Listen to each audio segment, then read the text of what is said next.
Antes del Edén, Arthur C. Clarke. Me parece, dijo Jerry Garfield parando los motores, que este es el final de la línea. Con un leve suspiro, la eyección del chorro cesó gradualmente. Privado de su colchón de aire, el vehículo explorador Pecio Vagabundo se posó sobre las retorcidas rocas de la meseta Esperiana.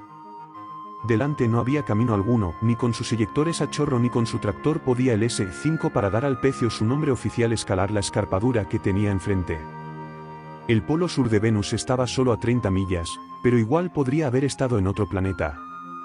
No quedaba otra solución que volver atrás y desandar el camino de 400 millas hecho a través de aquel paisaje de pesadilla. La atmósfera era fantásticamente clara, con una visibilidad de casi 1000 metros. No había necesidad alguna de radar para mostrar los riscos que tenían delante, por una vez, la simple vista bastaba. La verde luminosidad de la aurora, filtrándose a través de nubes que habían rodado compactas por 1.000.000 de años, prestaba a la escena un aspecto submarino, al que se añadía la sorprendente manera con que todos los objetos se empañaban en la cabina. A veces era fácil para uno creer que se estaban moviendo a través de un insustancial lecho marino, y en más de una ocasión imaginó Jerry haber visto peces flotando sobre su cabeza. ¿Llamo a la astronave para comunicar que volvemos?, preguntó. Aún no respondió el Dr. Hutchins. Quiero pensar. Jerry lanzó una suplicante mirada al tercer miembro de la tripulación, pero no encontró allí apoyo moral ninguno. Coleman era tan testarudo como su compañero, aunque los dos hombres discutían furiosamente la mitad de su tiempo, ambos eran científicos y, por ello, en la opinión de un no menos testarudo maquinista navegante, ciudadanos no cabalmente responsables. Si Cole y Haz tenían alguna brillante idea para seguir, no habría nada que hacer excepto registrar una protesta.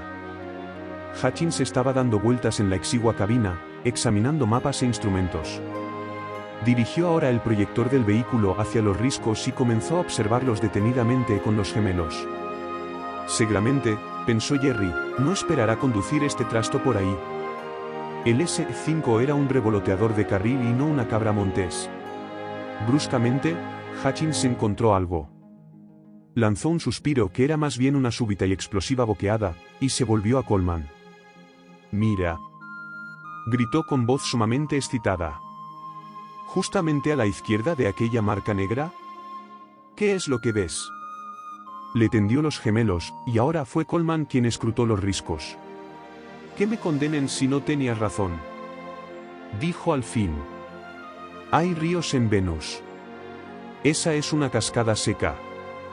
Así, pues, me debes una cena en el Bell Gourmet cuando volvamos a Cambridge. Con champán. No necesitas recordármelo. De todos modos, es barato por el precio. Pero eso deja aún tus otras teorías a la altura del barro». «Hey, un minuto», interpeló Jerry. «¿Qué es todo eso de ríos y cascadas?». «Todo el mundo sabe que no pueden existir en Venus, nunca se produce en este vaporoso planeta el suficiente frío como para que se condensen las nubes». «¿Has mirado el termómetro recientemente?», preguntó Hutchins con engañosa suavidad. «He estado ligeramente demasiado ocupado conduciendo». «Pues entonces tengo noticias para ti. Está por debajo de los 230, y descendiendo todavía. No olvides que estamos en el polo, que es invierno y que nos encontramos a 18.000 metros sobre las tierras bajas. Todo esto se nota en el aire. Si baja un poco más la temperatura tendremos lluvia. El agua hervirá, desde luego, pero será agua. Y aunque Jorge no lo admita aún, esto presenta a Venus con una fisonomía totalmente distinta». «¿Por qué?», preguntó Jerry, aunque ya lo había supuesto. «Porque donde hay agua debe haber vida. Nos hemos apresurado demasiado en conjeturar que Venus era estéril, simplemente debido a que el promedio de su temperatura es de más de 500 grados. Aquí en las montañas hay lagos y quiero echarles un vistazo». «Pero es agua hirviente», protestó Coleman. «Nada puede vivir en eso. Hay algas que lo logran en la Tierra. Y si hemos aprendido algo desde que comenzamos a explorar los planetas es esto, que en cualquier lugar donde la vida tenga la más ligera probabilidad de supervivencia se la encontrará. Esta es la única posibilidad que jamás se haya presentado sobre Venus. Desearía que pudiéramos comprobar tu teoría. Pero, ya lo puedes ver por ti mismo, es imposible escalar ese risco. Quizá lo sea en el vehículo, pero no será demasiado difícil hacerlo a pie, con los trajes térmicos. Todo lo que necesitamos es andar unas cuantas millas en dirección al polo, según los mapas del radar. Todo es muy llano una vez alcanzado el borde. Podemos apañárnoslas allá adentro, durante 12 horas o más. Cada uno de nosotros ha estado fuera más tiempo que ese, y en mucho peores condiciones. Aquello era enteramente cierto. La ropa protectora que había sido diseñada para mantener con vida al hombre en las tierras bajas venusianas tendría una tarea más fácil aquí, donde la temperatura era solo 100 grados más calurosa que en el Valle de la Muerte en plena canícula. Bien, dijo Coleman.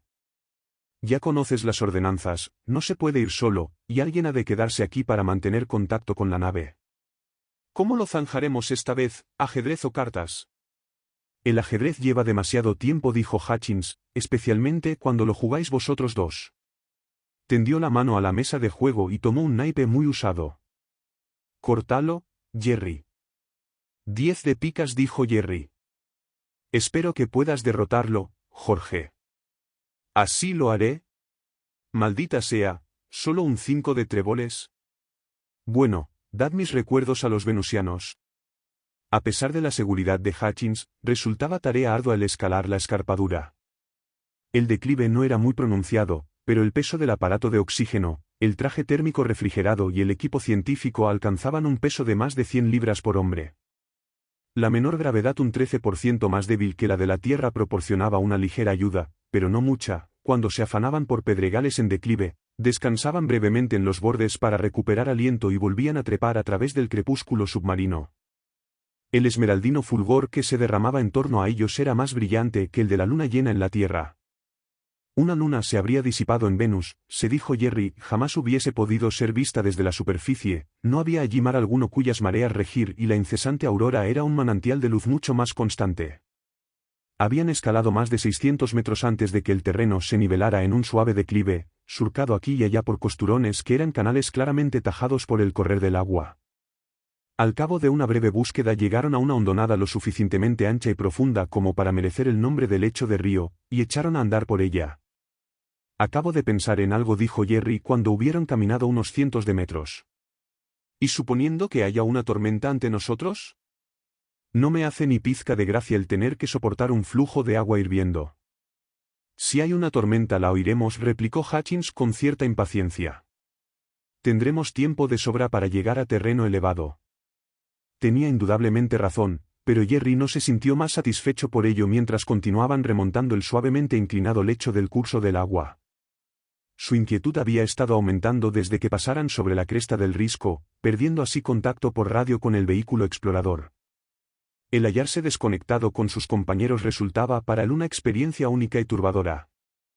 Nunca le había ocurrido antes en toda su vida, hasta a bordo de la Estrella de la Mañana, aun hallándose a cientos de millones de millas de la Tierra, pudo siempre enviar un mensaje a su familia y obtener una respuesta en el lapso de breves minutos.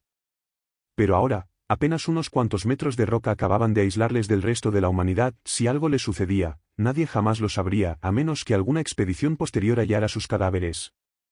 Jorge esperaría el número de horas convenido y luego marcharía de regreso a la nave, solo. Se dijo a sí mismo que él no era ciertamente el tipo ideal de explorador, que lo que le gustaba era manipular complicadas máquinas, y que así fue como se vio mezclado en el vuelo espacial. Nunca llegó a pensar hasta dónde le conduciría aquello, y ahora era ya demasiado tarde para cambiar. Habían cubierto quizá 3 millas en dirección al polo, siguiendo los meandros del lecho del río, cuando Hutchins se detuvo para hacer observaciones y recoger muestras. ¿Sigue descendiendo la temperatura?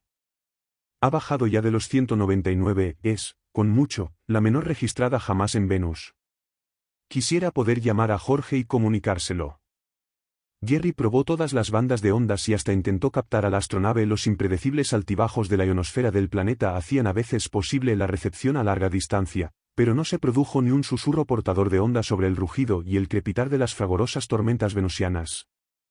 Eso es aún mejor, dijo Hutchins, ahora con auténtica excitación en su voz. La concentración de oxígeno ha aumentado, 15 partes en 1.000.000.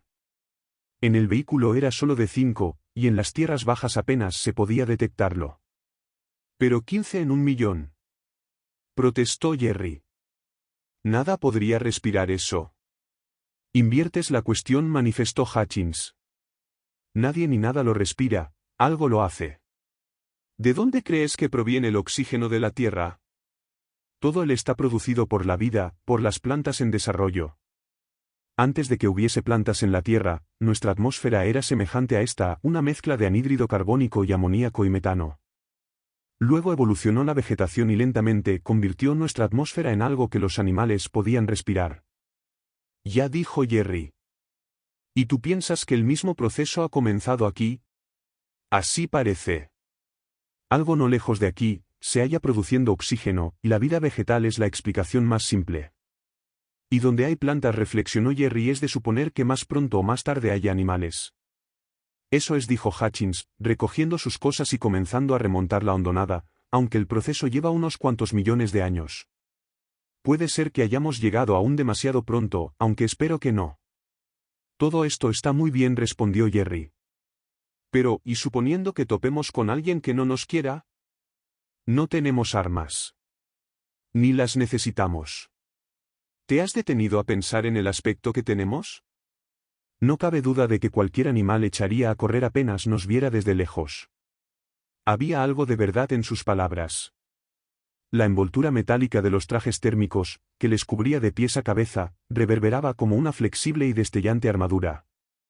Insecto alguno tenía antenas más primorosas que las encajadas en sus cascos y mochilas, y los anchos lentes a través de los cuales miraban al mundo que los rodeaba semejaban unos ojos vacíos y monstruosos. Sí, pocos habrían sido los animales terrestres que quisieran enfrentarse a una tal aparición, pero los venusianos podían sustentar diferentes ideas. Jerry estaba aún rumiando la cuestión cuando llegaron al lago. La primera ojeada le hizo pensar ya no en la vida que estaban buscando, sino en la muerte. Semejante a un negro espejo, yacía en medio de un pliegue de los cerros, su orilla extrema se hallaba oculta en la bruma eterna, y fantasmales columnas de vapor remolineaban y danzaban sobre su superficie.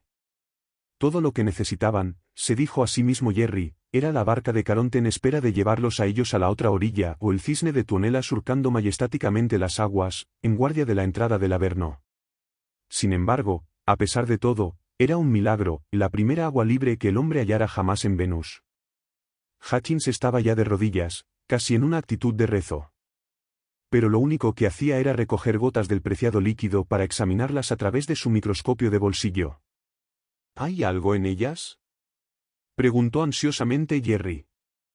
Si lo hay es demasiado pequeño para verlo con este instrumento. Te diré algo más cuando volvamos a la nave. Taponó y precintó una probeta y la puso en su estuche de muestras con tanta ternura como un buscador que acabara de hallar su primera pepita de oro.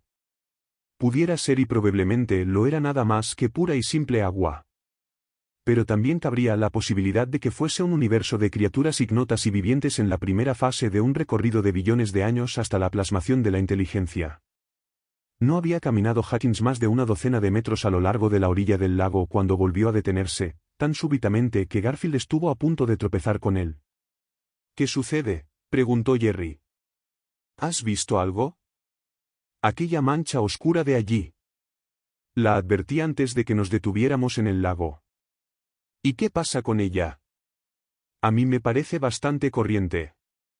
Creo que se ha hecho más grande. En toda su vida recordaría Jerry aquel momento. De todos modos, nunca dudó de la afirmación de Hutchins, en aquellos momentos podía creer cualquier cosa, hasta que las rocas crecían. La sensación de misterio y aislamiento, la presencia de aquel oscuro y melancólico lago, el sordo ruido de las lejanas tormentas y el verde titilar de la aurora, todo aquello había causado un fuerte impacto en su mente, disponiéndole para creer aún lo increíble. Sin embargo, no sentía miedo alguno, eso vendría después. Miró a la roca. Estaba a unos 150 metros, creyó calcular, aunque en aquella difusa luz esmeraldina resultaba enormemente difícil estimar distancias y dimensiones. La roca o lo que fuese parecía una losa horizontal de un material casi negro, situada cerca de la cresta de un risco bajo. Había una segunda mancha, mucho más pequeña, de material semejante, cerca de ella. Jerry intentó medir y registrar en la memoria el espacio que existía entre ambas a fin de poder tener una referencia que le permitiera descubrir cualquier cambio. Aun cuando vio que aquel espacio iba estrechándose, no sintió ninguna alarma, solo una perpleja excitación. No fue hasta que hubo desaparecido totalmente que experimentó en su corazón una espantosa sensación de desamparado terror.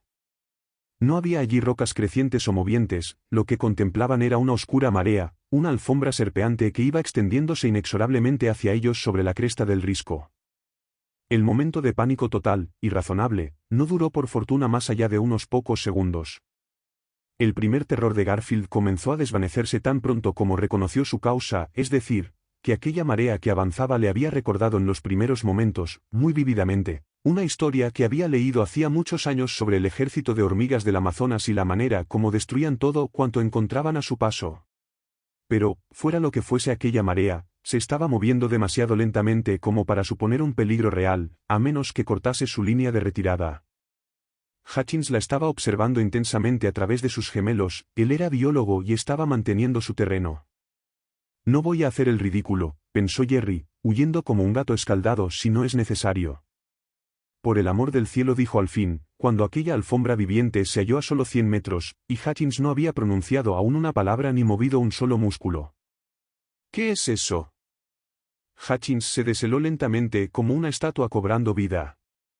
Lo siento, te olvidé por completo.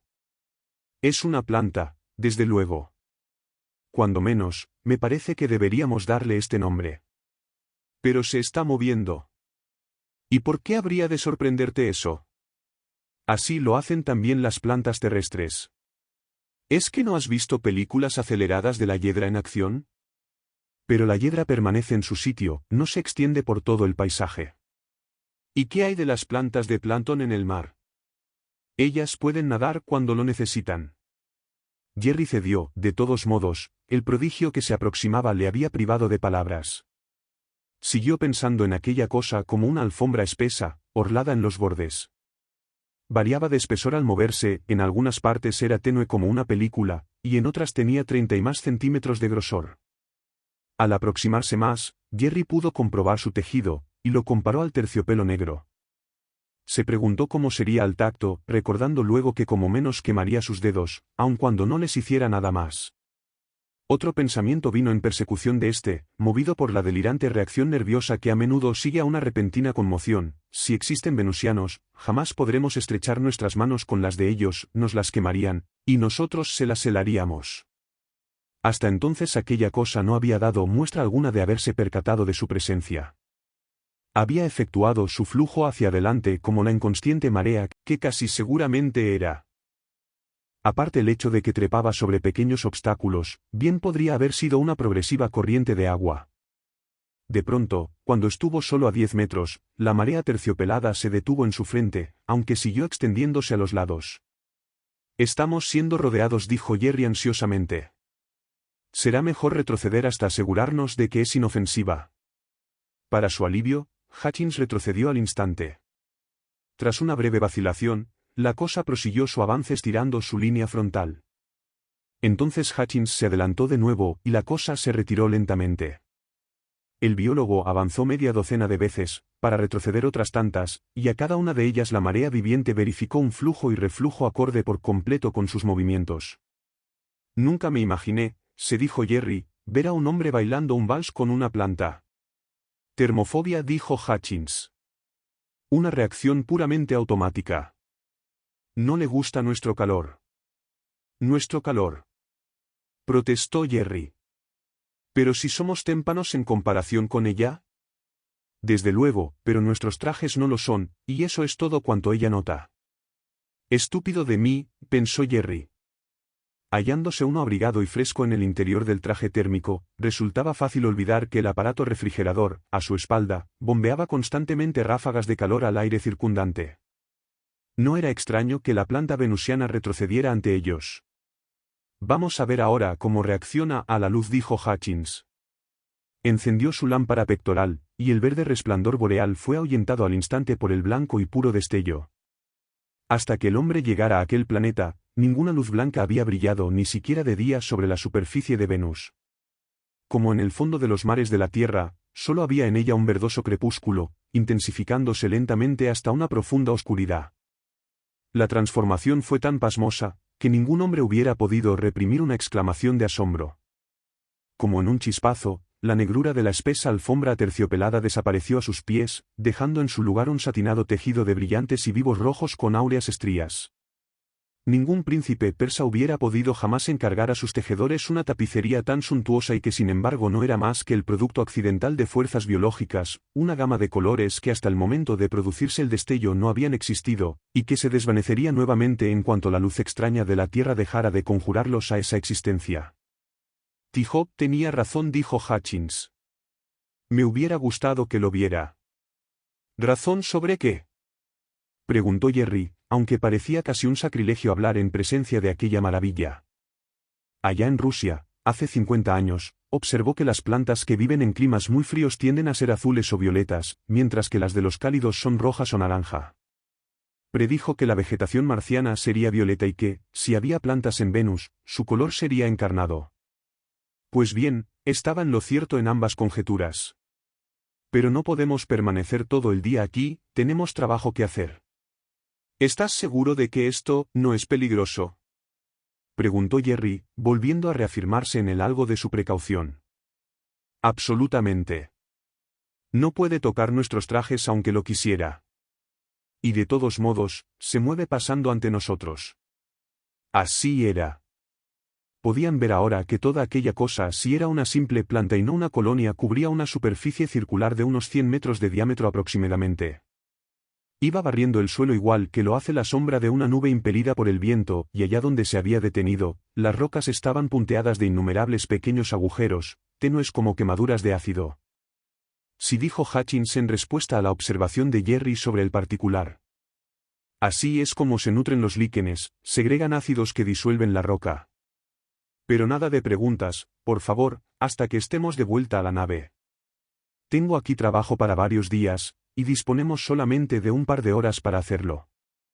Aquello fue casi botánica a la carrera. El borde sensitivo de la inmensa planta podía moverse con sorprendente velocidad cuando intentaba evadirlos. Era como si estuviese contendiendo con una hojuela animada de unos 4000 metros cuadrados de extensión. No se producía en ella reacción alguna aparte la automática evitación del calor despedido por sus trajes cuando Hutchins cortaba muestras o tomaba pruebas. Aquel objeto fluía constantemente, progresando sobre cerros y valles, guiado por algún singular instinto vegetal. Quizás estaba siguiendo alguna vena de mineral, los geólogos lo decidirían cuando analizaran las muestras de roca que Hutchins había recogido antes y después del paso del tapiz viviente. Apenas había tiempo para pensar o incluso para enmarcar las innumerables cuestiones que había planteado su descubrimiento. Probablemente aquellas criaturas debían ser bastante numerosas. O no se hubieran topado tan pronto con una de ellas. ¿Cómo se reproducían? ¿Mediante retoños, esporas, escisión o cuál otro medio? Aquella podía no ser la única forma de vida en Venus. La misma idea era absurda, pues indudablemente, habiendo una especie, ha de haber al mismo tiempo miles de ellas. Un hambre canina y la fatiga les obligó finalmente a efectuar un alto.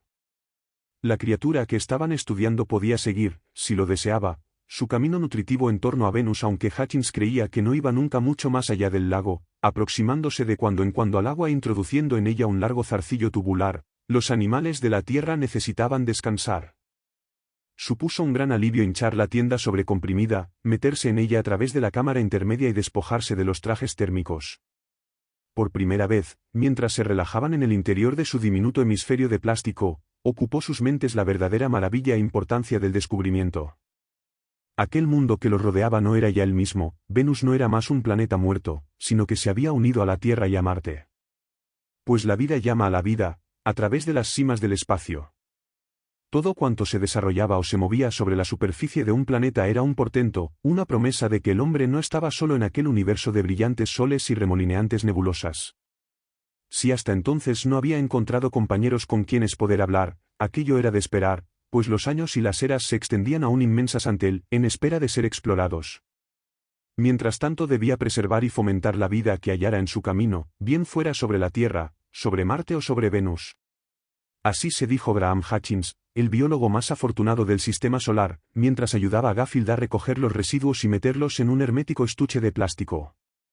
Cuando deshincharon la tienda e iniciaron el viaje de retorno no había señal alguna de la criatura que habían estado examinando. Era mejor así, pues de lo contrario podían haberse sentido tentados a demorarse para efectuar más experimentos, y estaba muy próximo el plazo de que disponían. No importaba, dentro de pocos meses volverían con un equipo de ayudantes, mucho mejor dotados con todo lo necesario para la investigación y con los ojos del mundo posados sobre ellos. La evolución había seguido su curso operando durante 1 billón de años para hacer posible aquel encuentro, podía muy bien esperar un poco más. Durante un rato nada se movió en la verdosidad titilante del paisaje envuelto en bruma, desierto a la vez de seres humanos y tapiz carmesí. Luego, discurriendo sobre los cerros tallados por el viento, reapareció la extraña criatura. O tal vez era otra de la misma extraña especie y nadie lo sabría jamás. Pasó ante el pequeño montón de piedras donde habían enterrado sus desechos Hutchins y Garfield. Y luego se detuvo.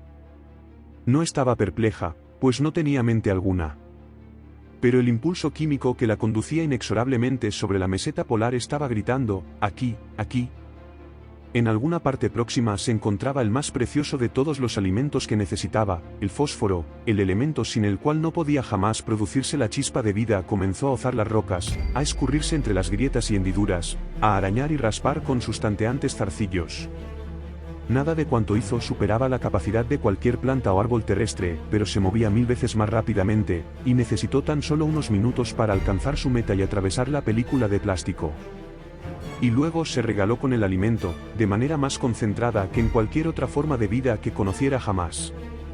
Absorbía los carbohidratos, y las proteínas y los fosfatos, la nicotina de las colillas, y la celulosa de los vasos de papel, y la celulosa de los vasos y las cucharas de cartón. Lo trituraba todo y lo asimilaba en su extraño cuerpo sin dificultad ni perjuicio. Y asimismo absorbía todo un microcosmos de criaturas vivientes, bacterias y virus que, sobre otros planetas, habían evolucionado de 1000 mortales linajes. Aun cuando tan solo muy pocos podían sobrevivir en aquella atmósfera y temperatura, eran suficientes. Cuando la alfombra se arrastró de nuevo al lago, llevaba el contagio a todo su mundo. Y cuando la estrella de la mañana puso rumbo a su lejana patria, Venus estaba muriéndose. Las películas y fotografías y muestras de que era portador triunfal Hutchins eran aún más preciosas de lo que pensaba, pues eran el único archivo que jamás existiría del tercer intento de asentamiento de la vida en el sistema solar. Bajo las nubes de Venus, la historia de la creación había terminado.